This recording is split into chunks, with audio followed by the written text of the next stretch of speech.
আজি আমি প্ৰায় 15টা কাৰ্যসূচী লৈ পেলাই সীমান্ত অঞ্চললৈ আহিছিলোঁ। বিশেষকৈ অধিকাংশ নামঘৰ, বাথৌ মন্দিৰ বা ব্ৰহ্ম সমাজৰ নামঘৰত আধাৰশিলা স্থাপন কৰিলোঁ।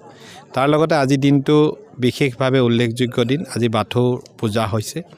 আমি ৰেংমা আঞ্চলিক বাথৌ মহাসভাৰ উদ্যোগত ইয়াত অনুষ্ঠিত বাথৌ পূজাত অংশগ্ৰহণ কৰিলোঁ। বাথৌ দেৱতাৰ শ্ৰীচৰণত প্ৰণাম জনাইছোঁ যাতে সকলোৰে মংগল হয়। তাৰ লগতে ৰাইজক সম্বোধন কৰিলোঁ। এই অঞ্চলটোৰ উন্নয়ন আৰু বিকাশ ত্বৰান্বিত হৈছে, ৰাইজ সন্তুষ্ট। আহি থকা দিনত এই অঞ্চলত যাতে আমি ইয়াতকৈ অধিক সামাজিক কাম কৰিব পাৰোঁ, তাৰ কাৰণে বাথৌ দেৱতাৰ ওচৰত আমি আশীৰ্বাদ বিচাৰিছোঁ। बर' माहारिनि आंगो गोजामसिन बर' हारिनि जायजों जोङो सिनायथि मोननो हायो बे बाथौ धोरोमनि दिनै गायसननाय बा नैथि मंगलबार गोथार सान। बे गोथार सान नैथि मंगलबारखौ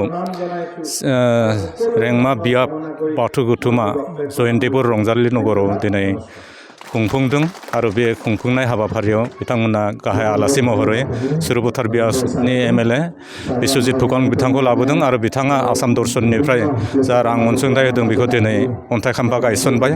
बेनि लोगोसे आं फोरमायनानै मोजां मोनगोन बर' कछारी गावहायुं खुंथाइनिफ्रायबो देग्लाय 2024-2025 मायथाइयाव जोङो 8 लाखनिबो बांसिन रां बेहाय होनायनि इतिमध्य जों एअपि थिग खालामदों आरो बे गोथार बाथौ सानाव फैनानै आङो बाथौ धोरोमारि सिबियारि रायजो राजा बयनिसिमबो आंनि गोसो गोरबोनि मोजां मोननाय सिबिनाय खुलुमनायखौ आं दिनै जासिदों।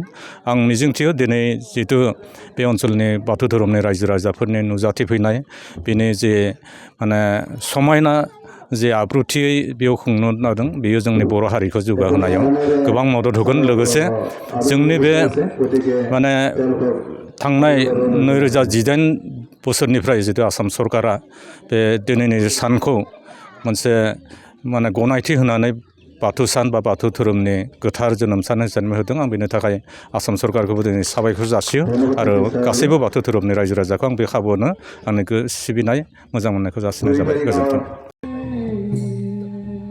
दिनैनि साना जोबोद गोथार सान बाथौआरिफोरनि थाखाय।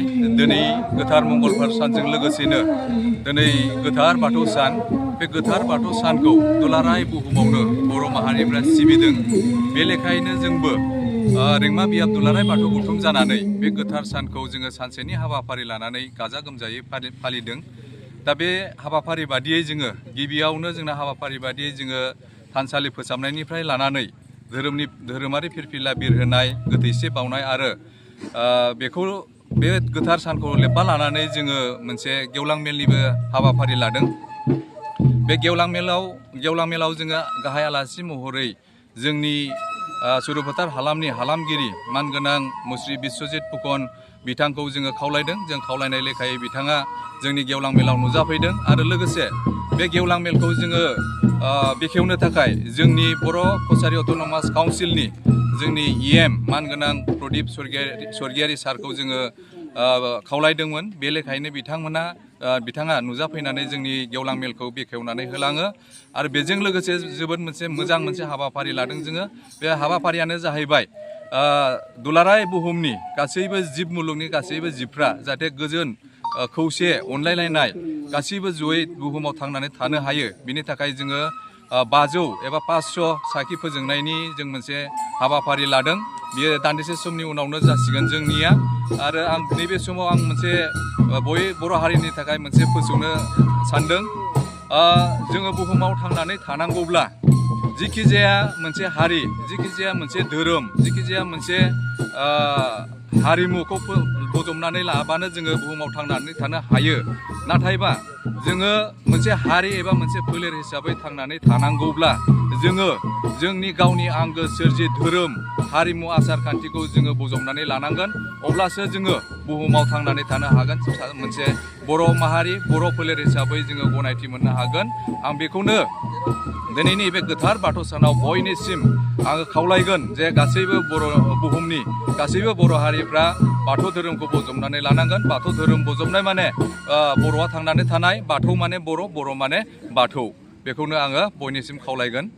नोंथांमोननि बियाबाव बेसेबां थानसालि बा जोंनि बियाबाव गासै जोंनि रेंमा बियाबनि सिङाव गासै 19 थानसालि दङ गामि आफादनि मोनफ्रोमबो 19 थानसालिनि आफादगिरि बिथांमोना दिनैनि नैबे गोथार सानाव जों रेंमा बियाबनि फिरफिला धोरोमारि फिरफिलाखौ बिरहोनायजों लोगोसेनो जोङो गासिबो बियाब आफादनि फिरफिलाखौबो बिरहोनाय जादों बिथांमोनहा फैनानै जों गासै मोन 20 फिरफिला दिनैनि बे गोथार सानाव बिरहोनाय जादों।